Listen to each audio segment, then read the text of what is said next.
Halo semuanya, perkenalkan nama saya Samuel Brahmana. Saya dari Prodi PGSD. Di sini saya akan sedikit menjelaskan tentang materi IPA, yaitu dengan tema Ayo Cintai Lingkungan. Nah, yang harus kita ketahui, makhluk hidup menjalin hubungan saling ketergantungan dengan sesama makhluk hidup. Namun, makhluk hidup tidak hanya menjalin hubungan dengan sesama makhluk hidup, tetapi juga dengan lingkungannya. Yang pertama, lingkungan itu terbagi menjadi dua macam. Yang pertama, lingkungan biotik. Yang kedua, lingkungan abiotik. Di mana lingkungan biotik terdiri dari makhluk hidup seperti hewan, tumbuhan, dan manusia. Sedangkan lingkungan abiotik terdiri dari benda-benda tak hidup seperti air, batu, dan tanah. Nah, tempat berlangsungnya hubungan saling ketergantungan antara makhluk hidup dengan lingkungannya disebut ekosistem. Ekosistem ada dua macam. Yang pertama, ekosistem alami. Misalnya hutan, sungai, danau, dan laut.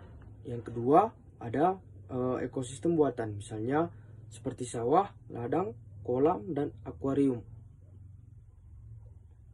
Nah, di sini bagaimana sih kita harus menjaga lingkungan kita dan melakukan reboisasi untuk menjauhkan lingkungan kita dari kerusakan agar kelestarian dan kebersihan lingkungan terjaga serta terhindar dari banjir. Yang harus kita lakukan, yang pertama, membiasakan tidak membuang sampah di sungai, dan yang kedua, membersihkan saluran atau selokan air agar menjadi lancar. Yang ketiga, membuat tanggul permanen di sekitaran aliran sungai, dan yang keempat, melakukan reboisasi yang seperti yang saya bilang tadi, yaitu penanaman kembali hutan yang gundul supaya tidak mengakibatkan kelongsoran dan dapat menjadi tempat tinggal bagi makhluk hidup lainnya seperti hewan. Nah, sebagai warga negara, kita berkewajiban ikut menjaga dan melestarikan lingkungan alam agar terjadi kelestariannya. Caranya dengan membiasakan diri bersikap peduli lingkungan, kemudian mengajak teman kita atau mengajak keluarga kita untuk melakukan hal yang sama seperti membersihkan selokan, membuang sampah pada tempatnya, dan melakukan reboisasi di sekitar rumah kita. Sekian presentasi dari saya. Jika kurang paham, saya mohon maaf karena saya juga masih dalam proses belajar. Terima kasih. Sawah, ladang, kolam, dan akuarium. Nah, di sini bagaimana sih kita harus menjaga lingkungan kita dengan baik, lingkungan tempat kita dengan baik, supaya tidak terjadi seperti bencana alam yang bisa terjadi, seperti contoh misalnya gunung meletus, tanah longsor, banjir, dan gempa bumi. Sebagai contoh, gempa bumi yang disertai badai tsunami di daerah Nanggoro Aceh yang terjadi beberapa tahun yang lalu dan menyebabkan perubahan lingkungan, seperti lingkungan perumahan rusak, manusia banyak yang mati, dan tanaman juga banyak yang mati. Yang kedua itu, bagaimana sih hal tersebut bisa terjadi?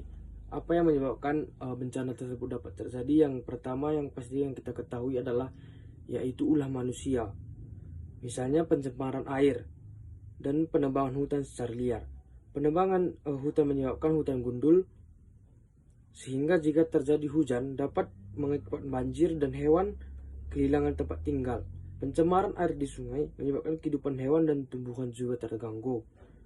Nah, hal tersebut kita sebagai masyarakat harus menanamkan dalam diri kita menjaga lingkungan kita dan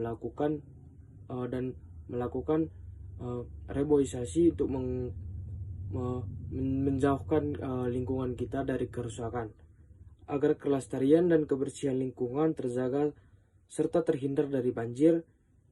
Yang harus kita lakukan, yang pertama, membiasakan tidak membuang sampah di sungai, dan yang kedua membersihkan saluran atau selokan air agar menjadi lancar.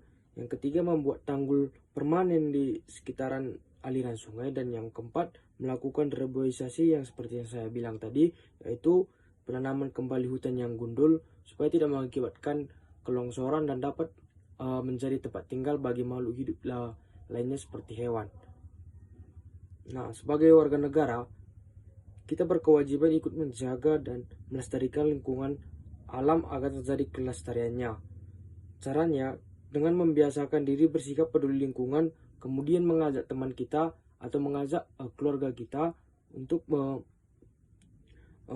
melakukan hal yang sama seperti membersihkan selokan, membuang sampah pada tempatnya, dan melakukan reboisasi di sekitar rumah kita. Sekian presentasi dari saya. Jika kurang paham, saya mohon maaf karena saya juga masih dalam proses belajar. Terima kasih.